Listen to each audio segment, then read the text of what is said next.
મળતી માહિતી અનુસાર ભાજપ દ્વારા આમંત્રણ પત્રિકા પણ બહાર પાડવામાં આવી છે, જેમાં શનિવારે અલ્પેશ કથિરિયા અને ધાર્મિક માલવિયા ભાજપમાં જોડાશે તેવું લખવામાં આવ્યું છે।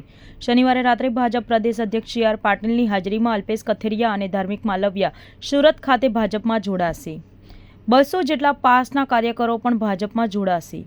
2020ની ચૂંટણીમાં પાટીદાર અનામત આંદોલન સમિતિ પાસે કોંગ્રેસને બદલે આપને સમર્થન કરતા સુરતમાં આપનો ઉદય થયો હતો। સુરતમાં પાસના કારણે જ આખું અસ્તિત્વ બન્યું હતું, પરંતુ હવે આવતીકાલે શનિવારે પાસના 2 યુવા નેતાઓ સાથે 200 જેટલા પાસના કાર્યકરો ભાજપમાં જોડાઈ રહ્યા છે। ભાજપ પ્રદેશ પ્રમુખ સી આર પાટીલની હાજરીમાં વરાછા વિસ્તારમાં એક સંમેલનમાં પાસના નેતાઓ અને કાર્યકરો ભાજપમાં જોડાઈ રહ્યા છે।